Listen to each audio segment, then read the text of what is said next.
What should I do for my crippling anxiety? I think I'm having panic attacks weekly, although I'm not sure what they are. What are panic attacks? How do I fix my anxiety?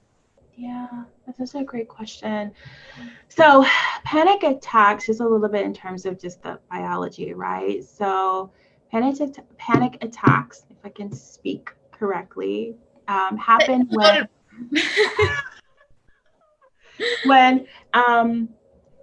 adrenaline gets squirted into our system, right? And so that tends to happen when something feels very threatening or kind of like scares us, right? And so when that happens, it sends like your heart can start, beating really fast.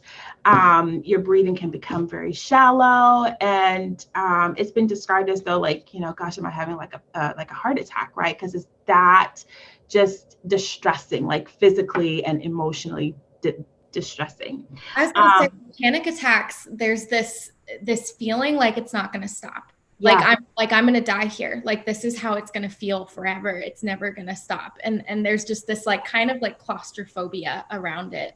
yeah.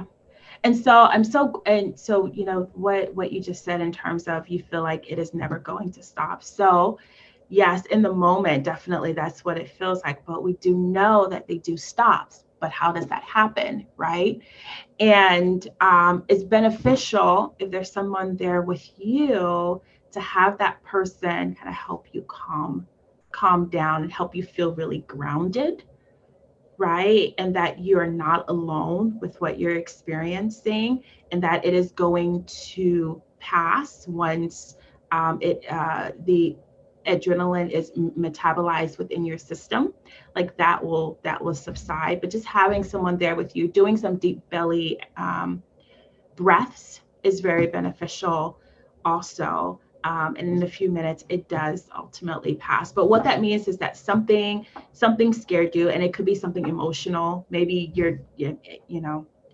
something that's happening with you that just really kind of grips you in the moment, the reality of it, and that's an onset. But once again, panic attacks also say it's a signal that, okay, there's a deeper issue happening here, Yeah. and that's why this is coming up.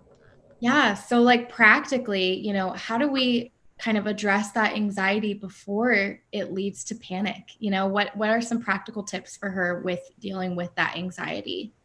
Yeah.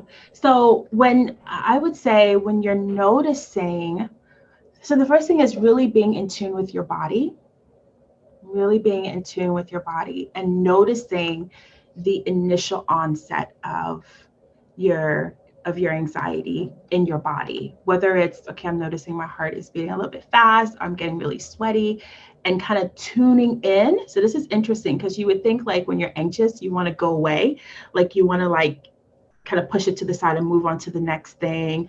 But really, when you give attention to your anxiety, when you really focus in on your anxiety and your body's telling you that you're anxious, when you do that, it actually slows down and decreases your anxiety. And that's one of the things that I do with my clients is once I sense that they're telling me that, we focus in on it, because we need to, what we call regulate. We need to regulate that and help them kind of calm down and come down from that, right? So that we can continue to do our work.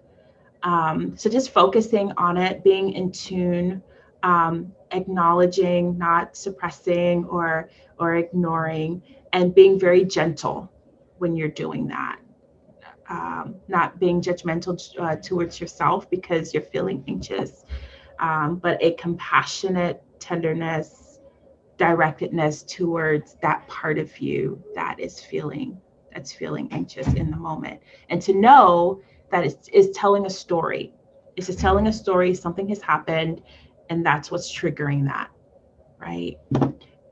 And so, Yeah, so good. And I just love kind of how you said that. Just be tender with yourself, right? Like, I just love that. And I think that that's important, whether you're struggling with depression, with anxiety, I think just that tenderness toward yourself and that grace to say, it's okay that I'm struggling.